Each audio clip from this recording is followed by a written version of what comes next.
Diqqat, diqqat! Shoshilinch dolzarb mavzu: Xitoy O'zbekistonni egallamoqdami yoxud Xitoyga sotilgan yerlar? Batafsil videoda ma'lumot beriladi. Oxirigacha kuzatib boring. Xitoy nimalari bor, nimalar quryapti va nimalar bo'ladi? Boshladik. Reys 11 mikrofon ishlayapti. O'zbekiston va Xitoy o'rtasida aviaqatnovlar tiklandi. Qariyb 3 yil tanaffusdan so'ng O'zbekiston va Xitoy muntazam aviaqatnovlarni tikladi. Dahshat! Xitoydan uchgan samolyot Toshkentga keladi. Obbo, samolyotda 250 nafar xitoyliklar bor. Qo'qonda 230 gektar maydonda O'zbekiston Xitoy maxsus sanoat zonasini tashkil etadi, deyiladi xabarda. Xitoyning Selefan guruchlari Toshkent bozorlarigacha yetib kelgani rostmi? Ana xolos. Xitoyning mashhur chinni zavodi Toshkent viloyatida o'z filialini ochishi mumkin. Yanachi?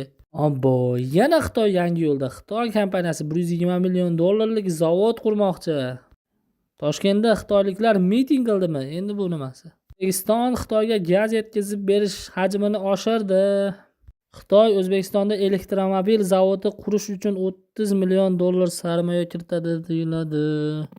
Xitoyning tez o'sib borayotgan brendlari O'zbekistonda ham o'z o'rnini egallamoqda. Bunga xususan Apple, Honor, Vivo, Huawei, Oppo, Mi va Xiaomi telefonlari ham bor. Xitoy poyabzal brendlari O'zbekistonda kompaniyalari ochadi. Bu rasmiy xabarlar edi. Keyingi ko'rsatuvda norasmiy xabarlarni ham ko'rsatamiz, yetkazib boramiz.